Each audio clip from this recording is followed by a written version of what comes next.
I never thought I'd be the guy writing something like this, but here we are. Honestly, I'm still trying to process everything that's happened over the past few weeks. My name's Jake, and I was married to Emily for almost 3 years.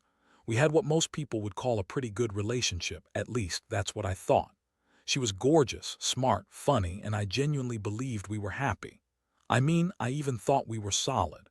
I'd never seen her cheat or lie, and she seemed to genuinely love me. Or so I thought. Looking back, maybe I should have seen the signs.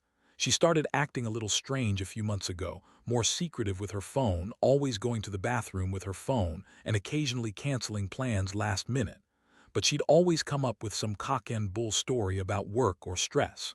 She tell me I was overthinking it, that I was paranoid. Still, I couldn't shake the feeling that something was off. Then came the day I found her lying about something small. She told me she was at her sister's house, but I saw her phone light up with a message from Mark. Yeah, Mark, her best friend and someone I trusted. I saw the message. It wasn't innocent. It was flirty, and the way they talked made my stomach turn. She told him she missed him and wanted to see him. And what really got me, she called him babe once when she thought I wasn't looking. I'd never felt that level of betrayal before. That was the moment I knew things weren't right, but I didn't confront her right away. I waited. I wanted to see if I was just paranoid or if I'd imagined it. Over the next couple of days, I kept digging. I noticed her phone was always locked tighter than Fort Knox. She deleted texts, cleared her browsing history, and even started to get defensive when I asked her about Mark. She'd roll her eyes, brush me off, say I was insecure or jealous. That's when I started to realize that her lies were more than just little white lies. They were a shield, hiding something deeper. And I was pretty sure I knew what it was. Then I decided to do something I never thought I'd do. I broke into her closet. Yeah, I know, it was sneaky, but I was desperate. I just needed to see for myself. I wasn't planning to snoop forever, just enough to find proof. And what did I find? A torn shirt shoved behind a pile of her clothes. It was the same shirt Mark was always wearing, the one with that stupid logo on it. I touched it and my hands trembled. This wasn't some innocent mistake. This was real. I stared at that torn shirt for what felt like forever.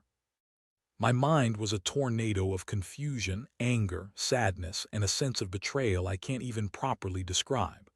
How could she lie to my face for months about everything? How could she sleep with my best friend, Mark, while she was supposed to be planning our wedding? It was like the rug had been pulled out from under me, and suddenly everything I believed about her, about us, was just gone. I felt numb, like I was watching myself from outside my body. The world was spinning, and I knew I had to confront her. I couldn't let this slide. Not anymore. I waited a few days after I found that shirt, trying to gather my thoughts, trying not to lose my mind. But eventually, I knew I couldn't keep pretending everything was fine. I had to face her. So I called Emily when she was at work, and I told her I needed to see her. Her voice was annoyed, that typical bitchy tone she always used when she thought I was bothering her. She said she was busy and that she'd call me back later. Yeah, right. I knew she was lying. She wanted to hide. When she finally came home that evening, she acted like she didn't have a care in the world. Like I wasn't about to drop a bomb on her. I told her I knew everything. I pulled out the torn shirt from behind her closet pile and watched her face drain of all color. For a second, she said nothing, just stared with that defiant look she always had, like she thought she could talk her way out of it, like she could lie her way into convincing me that I was wrong. Her first reaction, of course, was denial. Jake, you don't understand. That's not what it looks like. She looked angry now, like I was the one crossing a line. She said it was a gift from a friend, that it was old, that I was overreacting. She kept insisting she was innocent, that Mark meant nothing, just a friend, just a bro. She threw in that classic line, "You're just insecure and you don't trust me." That moment made me see right through her. No matter what she said, the evidence was right there, and her lies sounded so desperate. I lost my temper. I told her I knew about the sleepless nights, the secret texts, the late-night calls. I told her I knew she was sleeping with Mark and that I'd been blind to it for months. She scoffed at that, rolled her eyes, and shot back. "You really think I'd do something so stupid? Mark's just a friend, Jake. You're paranoid, you're jealous, and you're overreacting." That's when I realized how deeply she was willing to lie, how much she was ready to deny everything and manipulate me into thinking I was the crazy one. The thing is, I wanted to believe her. I really did. I wanted that happy life I'd built with her to be real. But seeing her so dismissive, so unapologetic, broke something inside me. I felt like I was standing in the ruins of everything I thought was true. My chest was tight, my hands clenched, and I could feel the heat of rage rising. I told her that I was done, that I wanted her out, that I couldn't stay married to someone who would do this to me and lie right in my face. But she just smirked and said, "You're overreacting, Jake. You're making this into a big deal. You're just jealous because Mark and I have a history. You're insecure and you're losing your mind over nothing." That was the moment I knew I had to do something drastic. I couldn't just walk away quietly. I had to make her see that I wasn't some fool anymore, that I had caught her and she couldn't lie her way out of it. I started planning my revenge. I didn't know exactly what yet, but I knew I'd make her regret everything she'd done. I'd make her pay for betraying me, for lying all those months, for sleeping with my best friend. That sick little part of me wanted her to feel what I was feeling: lost, betrayed, humiliated. Because the truth is, when someone you love so deeply stabs you in the back, you don't just walk away. You make sure they understand that they crossed a line. Now I was just waiting for the right moment. The moment to strike, to show her that I was no fool. And trust me, I had plenty of ideas. I wasn't just going to let her walk away with her lies. No, I was going to make sure she paid for every single second of the pain she caused me.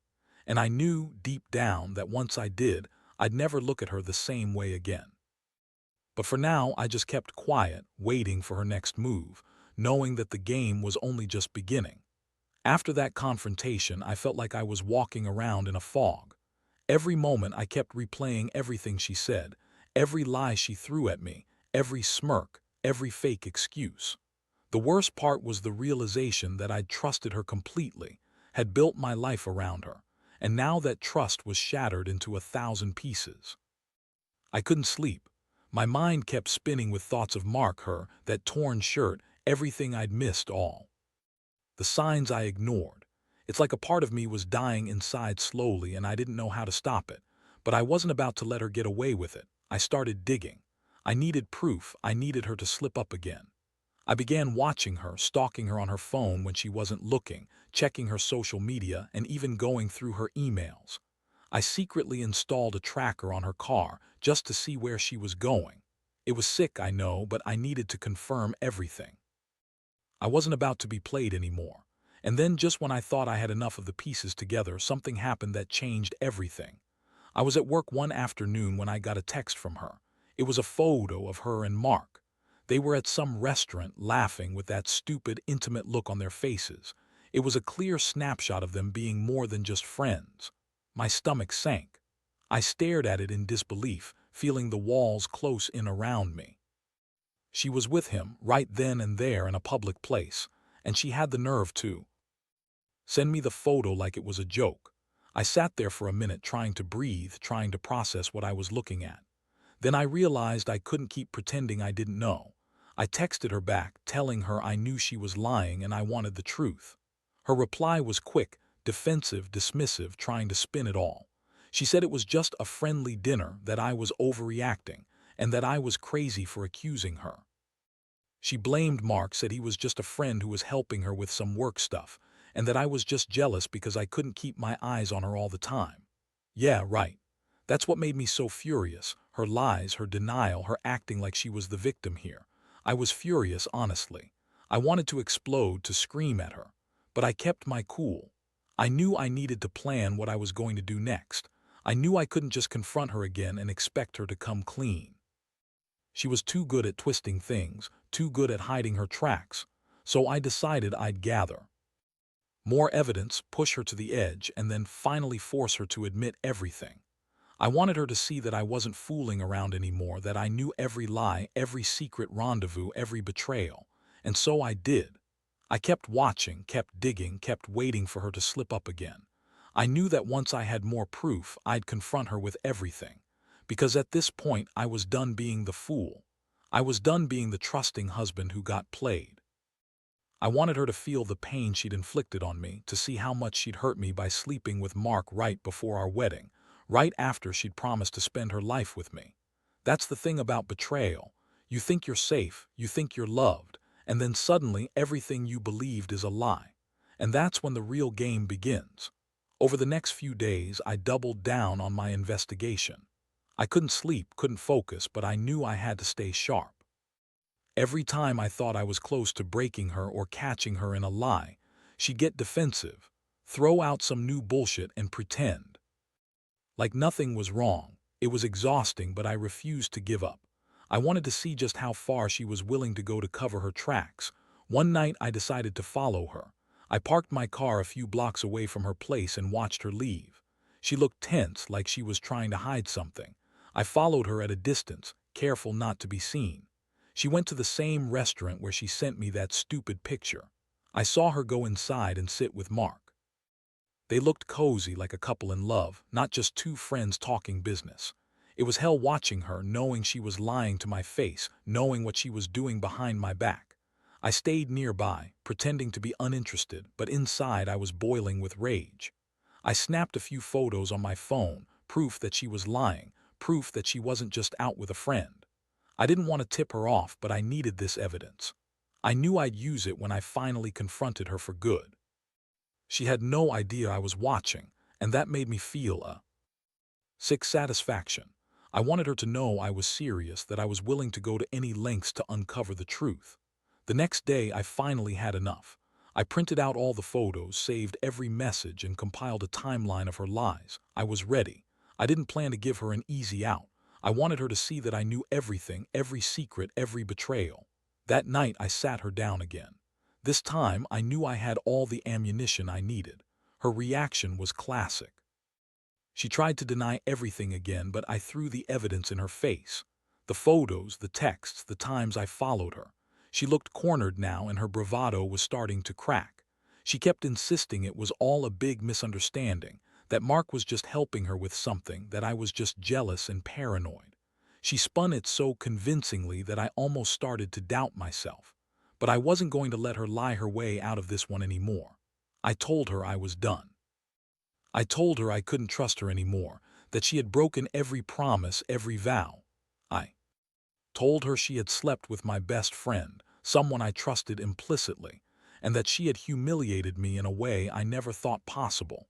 I looked her right in the eyes and said I was going to leave her. I was going to take everything, every piece of her lies, her secrets, and walk away. Because I knew if I stayed, I'd just be pretending. Pretending that everything was okay, pretending I didn't feel like I was dying inside. As I packed my bags that night, I felt a strange mixture of relief and emptiness. I knew this was the end of her lies, the end of our relationship. I didn't want to be with someone who could cheat, lie, and betray me like that. And honestly, I felt proud of myself for finally opening my eyes and seeing the truth. It took a lot to get here, but I learned a lot about myself. Trust is fragile, and when it's broken, it's almost impossible to repair. I'll never forget what she did, and I'll never look at her the same way again. I just hope that someday I'll find someone who's worth trusting. After I left her that night, everything changed. The house felt dead, hollow. For the first few days I was numb, like I'd lost a part of myself. I kept replaying everything, the lies, the betrayal, the sight of her with Mark, the torn shirt, all of it. I'd thought I knew her, loved her, trusted her completely. But she had turned out to be someone I didn't recognize. It was a brutal wake-up call, and honestly, I felt like I'd been sucker punched.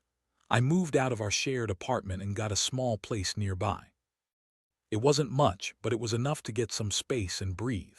I spent a lot of time alone, reflecting, trying to piece together what went wrong. Part of me kept asking myself if I could have seen it coming, if there were signs I missed, or if I was just too blind to see her true nature.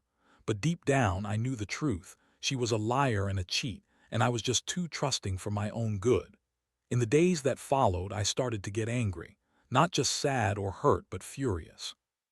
Furious that she could do this after all we'd been through, after all the promises she made. She always acted like she was the victim, that I was insecure, that I was overreacting. But now I saw her for what she really was: selfish, manipulative, and entirely willing to throw everything away for her own selfish needs. That's when I decided that I'd take revenge, not just to hurt her, but to make her understand how much she'd ruined. I reached out to Mark, the piece of garbage who had no right to act innocent. I confronted him directly. I told him I knew what he was doing, that I had proof, and that he was a damn coward for sleeping with my wife. Mark had the nerve to try to deny it at first, but I threw everything I had at him: screenshots, messages, everything. When he saw I was serious, he finally admitted it, trying to justify his actions. I told him I never wanted to see his face again, and I made it clear that I wasn't going to let him get away with playing me for a fool. That was my first step in my revenge plan, exposing him. But I didn't stop there. I wanted her to feel the sting of her betrayal in every possible way. I hired a private investigator to get more dirt, to find out if she was still seeing Mark or anyone else. I wanted her to know that I was serious about ending this. Meanwhile, I blocked her from my life entirely. No more calls, no more texts. I wanted her to feel what it was like to be cut off, to be ignored, to see the damage she caused. One of the most satisfying moments came when I sent her all the evidence I'd collected: photos, the investigators' reports, the recorded phone calls.